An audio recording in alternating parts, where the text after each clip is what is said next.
How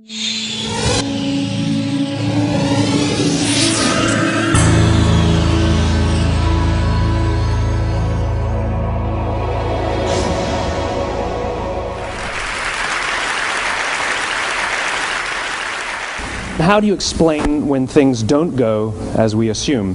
Or better, how do you explain when others are able to achieve things that seem to defy all of the assumptions?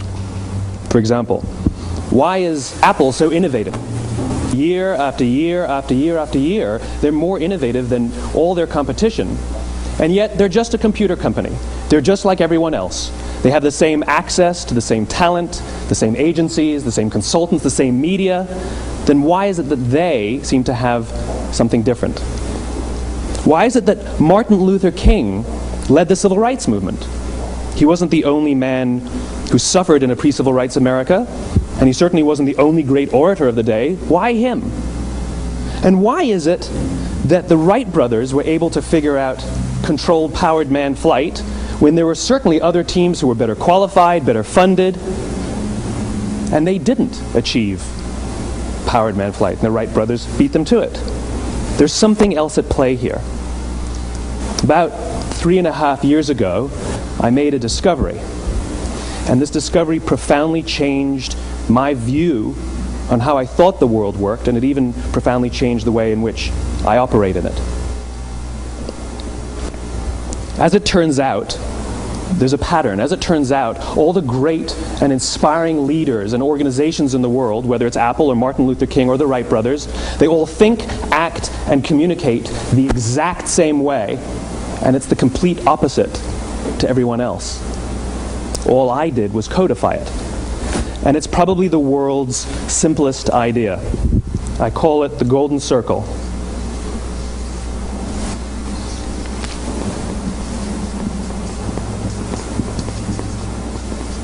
Why, how, what?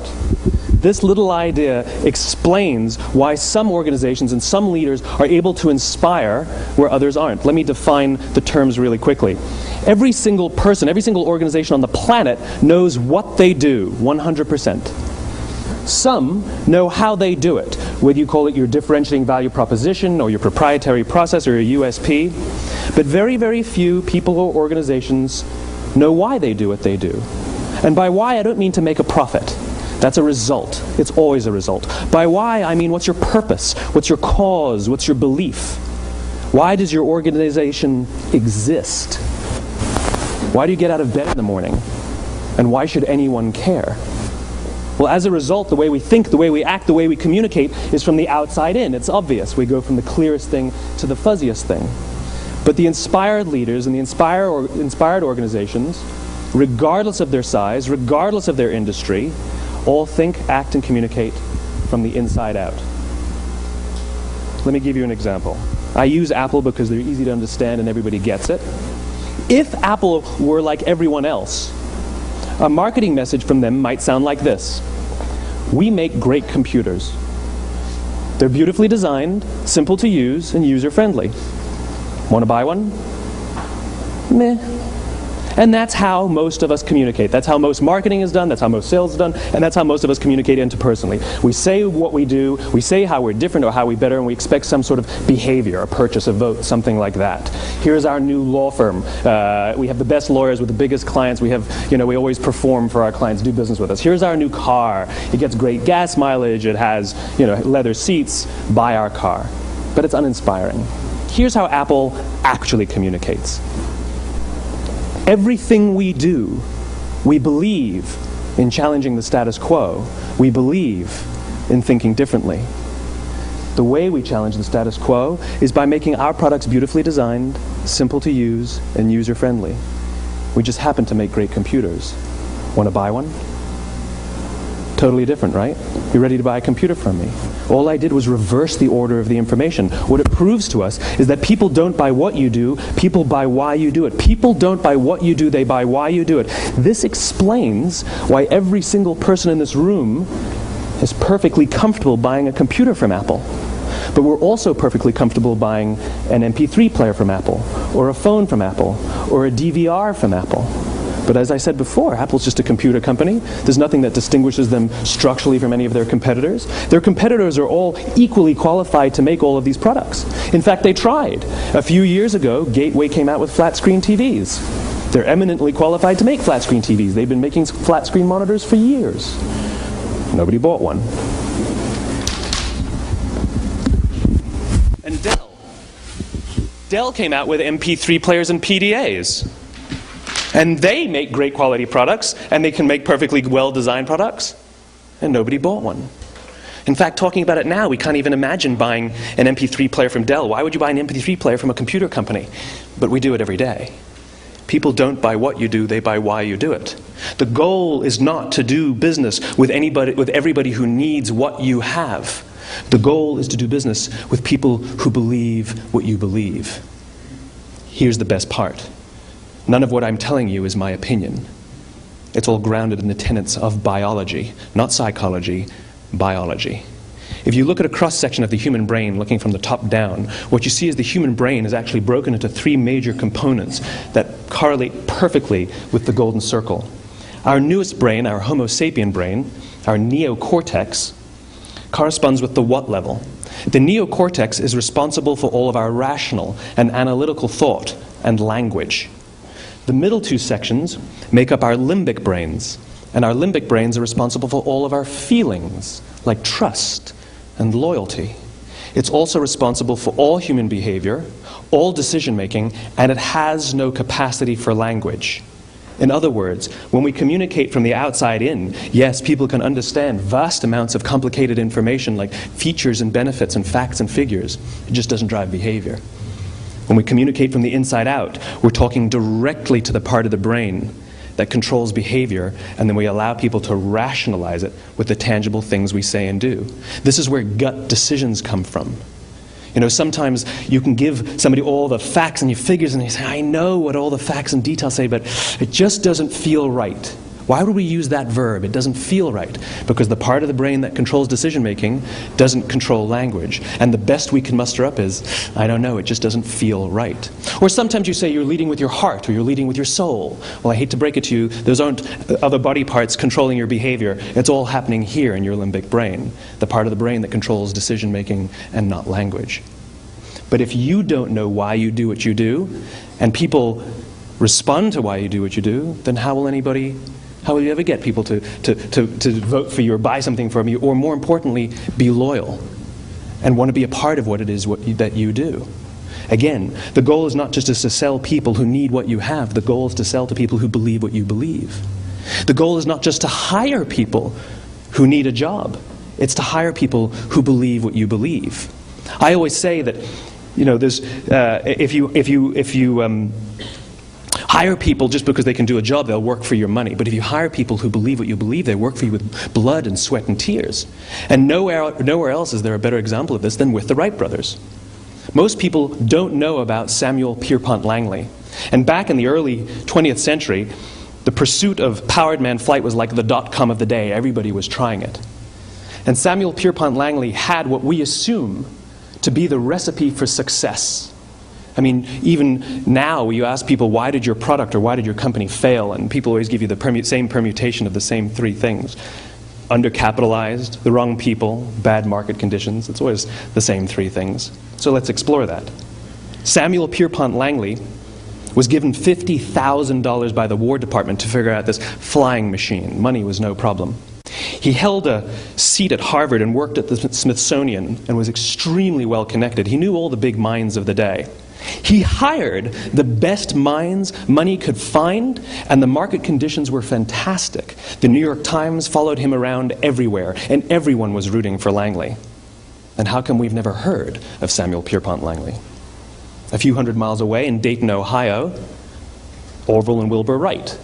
They had none of what we consider to be the recipe for success. They had no money. They paid for their dream with the proceeds from their bicycle shop. Not a single person on the Wright brothers' team had a college education, not even Orville or Wilbur. And the New York Times followed them around nowhere. The difference was Orville and Wilbur were driven by a cause, by a purpose, by a belief. They believed that if they could figure out this flying machine, it'll change the course of the world. Samuel Pierpont Langley was different. He wanted to be rich, and he wanted to be famous. He was in pursuit of the result. He was in pursuit of the riches. And lo and behold, look what happened. The people who believed in the Wright brothers' dream worked with them with blood and sweat and tears. The others just worked for the paycheck.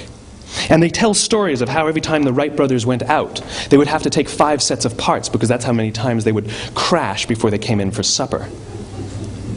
And eventually, on December 17th, 1903, the Wright brothers took flight. And no one was there to even experience it. We found out about it a few days later.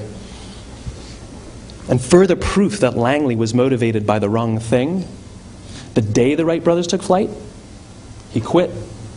He could have said, "That's an amazing discovery, guys. Now we'll improve upon your technology." But he didn't. He wasn't first. He didn't get rich. He didn't get famous. So he quit. People don't buy what you do, they buy why you do it. And if you talk about what you believe, you will attract those who believe what you believe. Well, why is it important to attract those who believe what you believe? Something called the law of diffusion of innovation. And if you don't know the law, you definitely know the terminology. The first 2.5% of our population are our innovators. The next 13.5% of our population are our early adopters. The next 34% are your early majority, your late majority, and your laggards. The only reason these people buy touch-tone phones is because you can't buy rotary phones anymore. We all sit at various places at various times on the scale, but what the law of diffusion of innovation tells us is that if you want mass market success or mass market acceptance of an idea, you cannot have it until you achieve this tipping point between 15 and 18% market penetration, and then the system tips. And I love asking businesses, what's your conversion on new business? And they love to tell you, oh, it's about 10%, proudly. Well, you can trip over 10% of the customers. We all have about 10% who just get it. That's how we describe them, right? That's like that gut feeling, oh, they just get it. The problem is, how do you find the ones that just get it before you're doing business with them versus the ones who don't get it? So it's this here, this little gap, that you have to close, as Geoffrey Moore calls it, crossing the chasm. Because you see, the early majority will not try something until someone else has tried it first.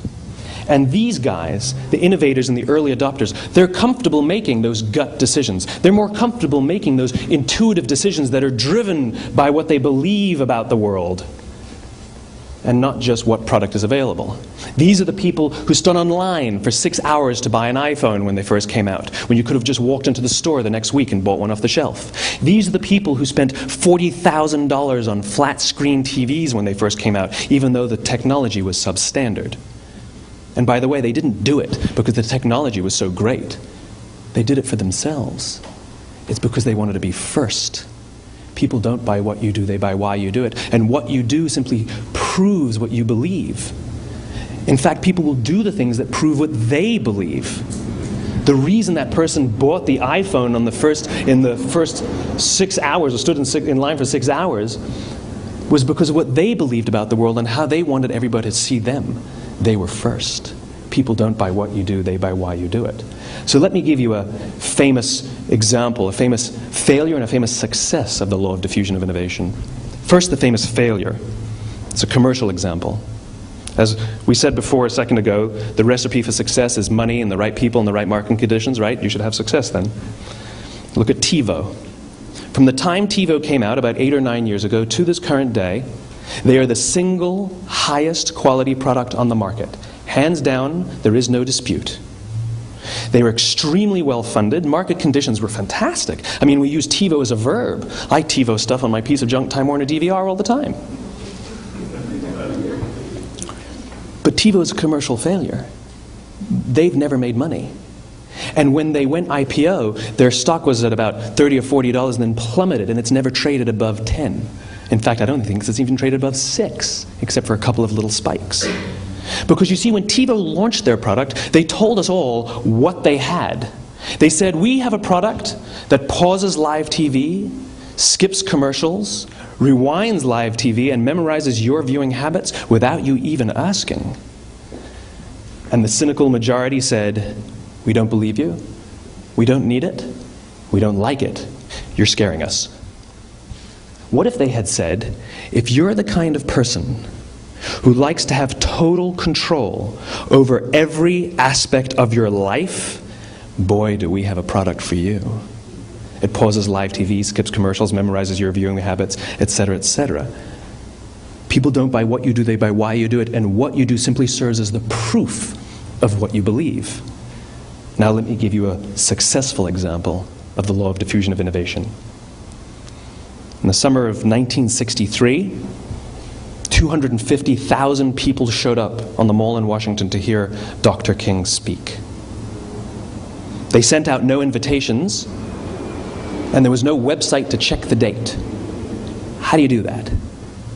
Well, Dr. King wasn't the only man in America who was a great orator. He wasn't the only man in America who suffered in a pre-civil rights America. In fact, some of his ideas were bad. But he had a gift. He didn't go around telling people what needed to change in America. He went around and told people what he believed. I believe, I believe, I believe, he told people. And people who believed what he believed took his cause and they made it their own, and they told people.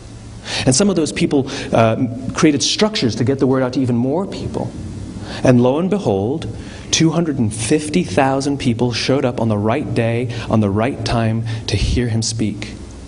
How many of them showed up for him? 0. They showed up for themselves. It's what they believed about America that got them to travel on a bus for 8 hours to stand in the sun in Washington in the middle of August. It's what they believed, and it wasn't about black versus white. 25% of the audience was white. Dr. King believed that there are two types of laws in this world, those that are made by a higher authority and those that are made by man. And not until all the laws that are made by man are consistent with the laws that are made by the higher authority will we live in a just world. It just so happens that the civil rights movement was the perfect thing to help him bring his cause to life. We followed him not for him, but for ourselves. And by the way, he gave the I have a dream speech, not the I have a plan speech. Listen to politicians now with their comprehensive 12-point plans. They're not inspiring anybody. Because there are leaders and there are those who lead. Leaders hold a position of power or authority, but those who lead inspire us. Whether they're individuals or organizations, we follow those who lead not because we have to, but because we want to. We follow those who lead not for them, but for ourselves. And it's those who start with why that have the ability to inspire those around them or find others who inspire them. Thank you very much.